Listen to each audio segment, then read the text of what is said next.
ಈಶ್ವರ್ ಖಂಡ್ರೆ ಅವರು ಈ ಸ್ಟೋರಿಯನ್ನು ನೋಡಲೇಬೇಕು.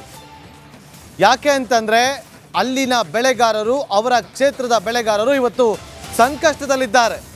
ಕಳೆದ 4 ತಿಂಗಳಿನಿಂದ ಅವರಿಗೆ ಬಿಲ್ ಕ್ಲಿಯರ್ ಮಾಡಿಲ್ಲ. ಬೀದರ್ ಜಿಲ್ಲೆಯಲ್ಲಿ ಕಬ್ಬು ಬೆಳೆದ ರೈತರಿಗೆ ಸಂಕಷ್ಟ ಎದುರಾಗಿದೆ.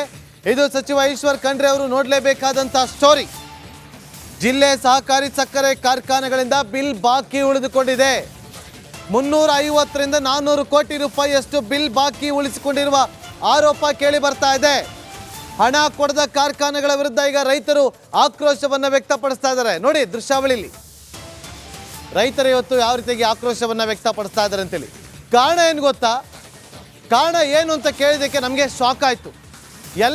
ಎಲ್ಲ ಅಧಿಕಾರಿಗಳು, ಸಂಬಂಧಪಟ್ಟಂಥವರೆಲ್ಲರೂ ಕೂಡ ಚುನಾವಣೆಯ ಬ್ಯುಸಿಯಲ್ಲಿದ್ದಾರಂತೆ. ಅದಕ್ಕೋಸ್ಕರ ಬಿಲ್ ಇನ್ನೂ ಪಾವತಿ ಆಗಿಲ್ಲ ಅಂತ ಹೇಳಿ ರೈತರು ಇವತ್ತು ಆಕ್ರೋಶವನ್ನು ವ್ಯಕ್ತಪಡಿಸ್ತಾ ಇದ್ದಾರೆ, ಆರೋಪವನ್ನು ಕೂಡ ಮಾಡ್ತಿದ್ದಾರೆ.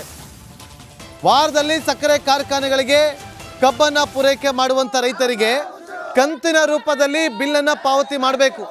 4 ತಿಂಗಳಾಗಿದೆ. 350 ಕೋಟಿ 400 ಕೋಟಿ ಹತ್ರ ಬಿಲ್ ಪಾವತಿ ಮಾಡಬೇಕು, ಮಾಡಿಲ್ಲ.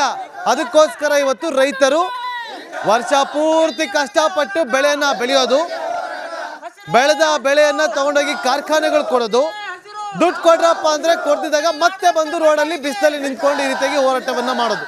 ಇದು ರೈತರ ಪರಿಸ್ಥಿತಿ.